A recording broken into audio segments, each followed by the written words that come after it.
Hallo und herzlich willkommen hier zurück in der Brickworld. Wie ihr hört, meine Stimme ist immer noch nicht ganz okay, aber ich glaube, sie ist besser geworden. Es wird auch langsam Zeit, dass die ganze Sache mal endlich vorbei ist. Ansonsten machen wir heute Update 110, nur noch wenige Tage bis zum Einjährigen hier in der Brickworld. Das letzte Mal hatten wir hier vorne am Strand weitergebaut. Wir haben hier ein ganzes Stück am Strand selber weitergebaut. Wir haben weiter Wasser gefließt. Wir haben vor allem hier den Felsen weiter hochgezogen, hier unter dem Turm und auch dort hinten.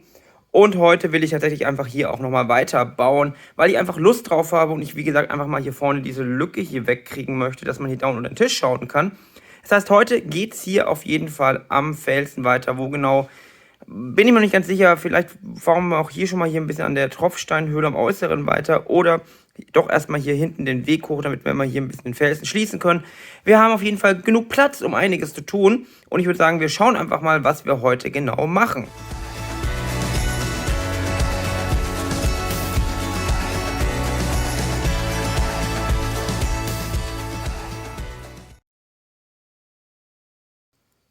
Wie ihr sehen könnt, verschwindet hier jetzt langsam der Blick unter den Tisch und auch der Felsen kommt ein ganzes Stück voran. Wir sind jetzt hier fast auf der richtigen Höhe. Ihr seht, wir müssen noch ein bisschen höher kommen, wir müssen auf diese Höhe kommen, damit wir dann eben hier an die Milzplatten anschließen können. Aber auch hier vorne, der Fels wächst nach oben, das gefällt mir sehr gut. Wie ihr sehen könnt, habe ich jetzt angefangen, hier ein bisschen in Überhang zu bauen, so ein bisschen wie auch hier drüben, weil ich grundsätzlich auch jetzt mehr Überhang haben möchte, einfach weil mir das gefällt und weil man es auch sehr selten sieht bei Lego-Städten bzw. bei Lego-Bergen. Es geht oft einfach nur hoch, aber Überhänge sind eine sehr, sehr seltene Sache, weil sie eben auch relativ schwierig zu bauen sind. Aber ich finde, dass das sich hier schon mal ganz gut macht. Und ich glaube, dass wenn wir jetzt hier so einen Überhang bauen, hier rüber, könnte das super schön aussehen, dass man hier so ein bisschen unter dem Felsen entlang läuft. Könnte eine schöne Sache werden. Und auch aus dem Blick da vorne, ich stehe jetzt mal mit euch auf. Wenn man dann später mal von hier vorne hier reinschaut oder von hier unten unter der Brücke durch, könnte das, glaube ich, ganz hübsch aussehen, wenn man da so ein bisschen mehr Überhang noch hat. Und ja, wie gesagt, ich baue jetzt weiter. Ich habe noch einiges an Steinen da. Mein großes Paket aus Portugal ist noch nicht da. Das heißt, die ganze Lücke werden wir auf jeden Fall nicht schließen. Es würde eh Stunden dauern mit dieser Bautechnik. Die ist ja ein bisschen komplexer, weil man ja eben hier und da und quer und außen rum baut. Aber ich baue jetzt hier am Felsen weiter und wir schauen mal, wohin der Weg heute noch führt. Der Felsenbau geht voran, wie ihr sehen könnt. Wir sind jetzt hier ein ganzes Stück nach vorne gewandert. Wir haben einen Überhang, der ganz schön aussieht und es sind einige Steine verbaut. Was ich hier grundsätzlich mal fragen möchte, ist, braucht oder wollt ihr auch ein Tutorial dazu haben, wie man so Felswände oder Berge baut? Dann können wir das gerne auch mal irgendwann demnächst machen. Schreibt mir das einfach in die Kommentare, was ihr dazu denkt. Und ich werde jetzt hier weiterbauen. Ich weiß nicht, wie weit wir noch kommen. Ich habe jetzt nicht vor, jetzt das Ganze hier, glaube ich, zuzubauen. Es liegt auch daran, dass ich nicht genug Steine da habe. Da brauche ich auf jeden Fall das Paket aus Portugal noch, um hier weiterzukommen. Aber vielleicht baue ich hier oben noch die Lücke zu, auf jeden Fall. Und vielleicht noch den Baum, damit wir hier ein bisschen noch Struktur bzw. ein bisschen noch was Grünes reinkriegen. Und vielleicht auch hier oben den Weg noch weiter. Einfach mal schauen, was ich heute noch schaffe. Aber ich glaube, wenn ich jetzt hier noch ein bisschen weiter baue und hier oben auch, dann haben wir auf jeden Fall schon mal hier einen super Platz, um Fotos auch zu machen. Und es sieht einfach kompletter aus. Und ja, mir gefällt es, ich hoffe euch auch. Schauen wir mal, wohin es heute noch geht. Ich habe gerade noch ein paar Slopes, also Inverted Slopes in Dreierlänge gefunden. Was dazu führt, dass ich jetzt hier nochmal einen sehr viel schöneren Überhang bauen kann. Also das wird eine schöne Geschichte meiner Meinung nach. Aber es frisst natürlich sehr, sehr viele Steine. Der einzige Vorteil, ein großer Vorteil, besser gesagt, beim Bauen von Überhängen ist, dass man kaum Stützen braucht, weil man eben nach vorne baut und das Ganze sich dadurch selber stützt. Vor allem durch die Verquerbauten ist es auch sehr, sehr stabil, wie ihr sehen könnt. Und wir nähern uns jetzt hier dem Ende des Moduls. Ich habe mir jetzt überlegt, dass ich nicht weitergehe als bis zum Ende des Moduls heute. Das hier werde ich heute nicht bauen, da werde ich jetzt auf jeden Fall warten, bis das Paket aus Portugal da ist. Aber ich werde hier auf jeden Fall jetzt erstmal hier noch auf die eine Höhe bauen, dass wir hier komplett auf einer Höhe sind und dann mal schauen, wie wir hier oben weiterbauen. Denn wir sind jetzt eigentlich fast auf der Höhe, die wir brauchen, um hier oben auf das Brett, auf den eigentlichen Tisch zu kommen. Und ich muss sagen, es entwickelt sich gut. Ich werde vielleicht hier später nochmal einen Baum drauf bauen, hier irgendwo, nicht unbedingt heute. Aber ich glaube, wenn wir da einen Baum haben und hier vielleicht ein bisschen weiter links oder rechts, sodass ich jetzt hier die Sichtachse zerstöre auf den Bahnhof. Aber man muss sagen, der Fels macht sich gut, vor allem der Überhang. Das gefällt mir einfach. Also ich baue noch ein bisschen weiter und wir schauen mal, wohin es heute noch geht. So, der Moment ist gekommen. Mir gehen die Inverted Slopes tatsächlich aus.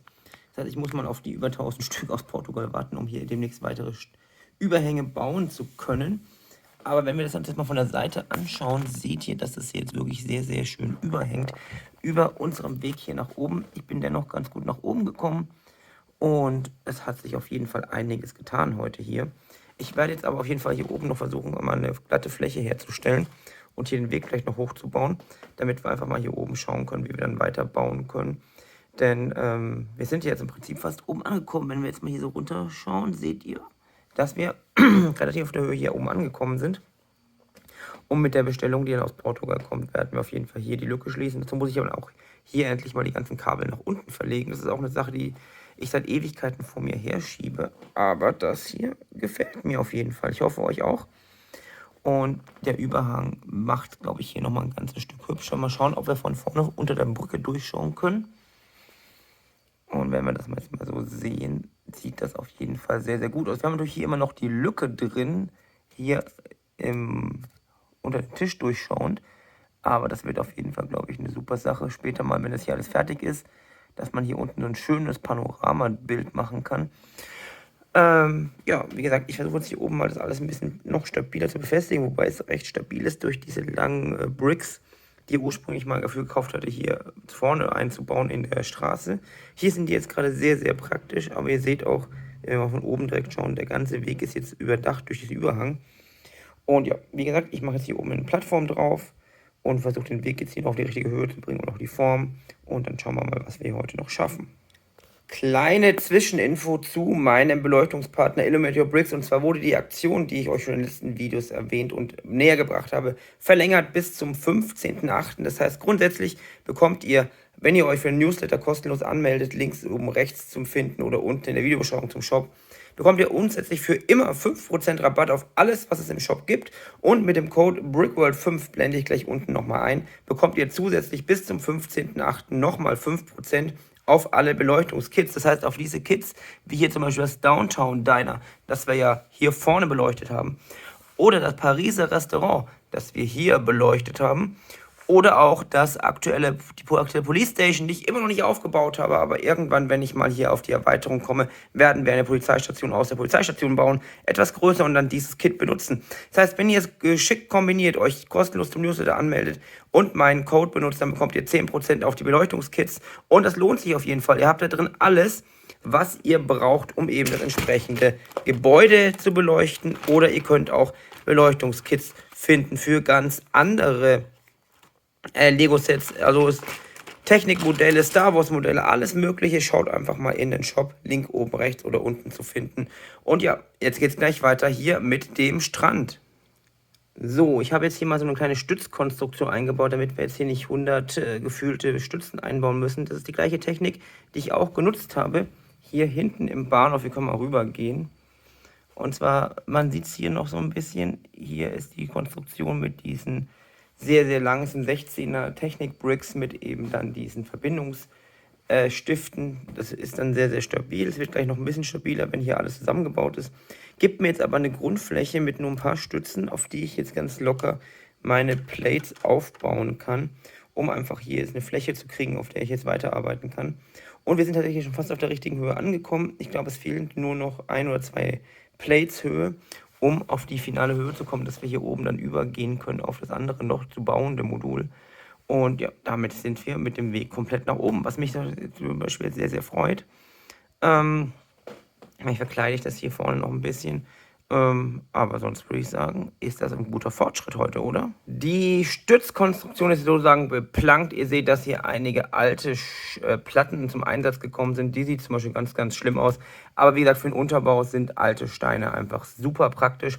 Aber man kann sie auch so super praktisch günstig kaufen, wenn man nicht selber noch viele von früher hat. Ansonsten seht ihr, dass ich hier vorne schon mal angefangen habe, den Weg komplett hochzuziehen. Und hier hinten auch noch ein bisschen den Felsen ausgearbeitet und auch hier den Übergang. Da fehlt jetzt hier nur noch ein kleines Stückchen, wie ihr seht. Dann haben wir hier die Felswand im Prinzip für hier hinten den Weg hoch fertig. Ich glaube, sehr viel mehr werde ich jetzt heute auch nicht mehr schaffen, weil das hat auch schon einige Zeit gedauert, einige Steine gekostet. Und wie gesagt, der Überhang ist eine Sache, die dauert echt immer ewig. Ich glaube, ich habe schon erwähnt, falls ihr Interesse daran habt, irgendwann mal ein Tutorial zu bekommen zum Thema Felsen, Überhänge, was auch immer bauen, schreibt es mir gerne in die Kommentare. Ich werde jetzt, glaube ich, gleich nochmal schauen, ob ich vielleicht noch ein paar Detailarbeiten mache, vielleicht die Lücke da schließe. Und ansonsten, denke ich, haben wir es für heute geschafft. Ihr seht, dass es vorangekommen ist und dass es relativ dunkel hier im Raum ist. Ich habe jetzt nicht sehr viel Licht an, die Leuchtung von der Stadt ist an, meine Lampe hier zum Arbeiten ist an.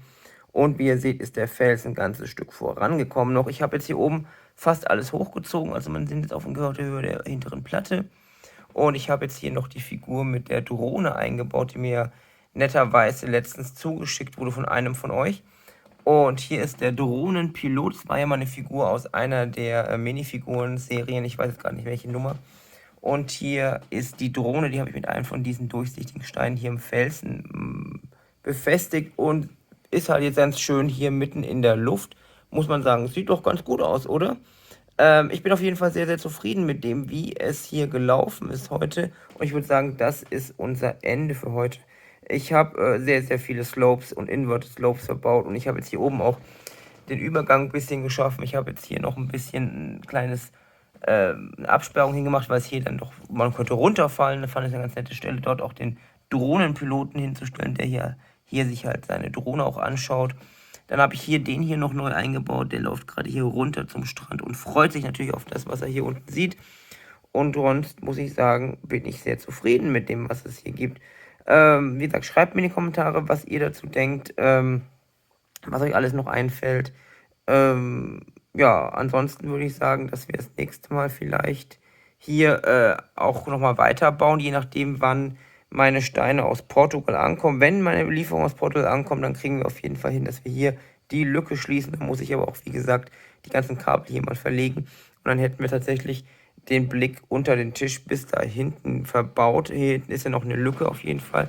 Aber da kommt ja noch unsere Tropfsteinhöhle rein. Ich habe jetzt auch mir noch ein paar Fledermäuse bestellt, weil ich habe mal in meinem Altbestand gesucht und da gar nicht so viele gefunden. Also kommen jetzt noch, glaube ich, weiß nicht, 6, 7, 8 Stück. Und wenn wir dann noch die Tropfsteinhöhle ein bisschen indirekt beleuchten, dann sieht es, glaube ich, ganz nett aus, wenn die so an der Decke hängen. Und das ist dann jetzt der finale Blick auf die Brickworld von heute, mit den Arbeiten von heute. Ich habe da hinten jetzt mal noch ein bisschen grob aufgeräumt, damit da jetzt mal ein bisschen Platz ist. Wir sehen, dass sich die Lücken, die grundsätzlichen Lücken langsam schließen. Wir haben jetzt hier vor allem in der Altstadt, wo ich immer noch Ideen versuche digital umzusetzen und so ein bisschen zu planen. Ich bin mir immer noch nicht hundertprozentig sicher, wie ich da jetzt anfangen möchte. Und ich will es halt wirklich so anfangen, dass ich dann zufrieden mit der ganzen Sache bin. Deshalb arbeite ich halt momentan auch in den Updates jetzt eher mal hier an der Landschaft hier vorne, um auch einfach, wie gesagt, einfach mal diese Lücke hier zu schließen, denn man merkt jetzt schon, jetzt wo es da hinten sich schließt, dass es einfach einen riesen Unterschied macht, wenn man jetzt hier einfach einen geschlossenen Block hat, hier vorne am Fluss.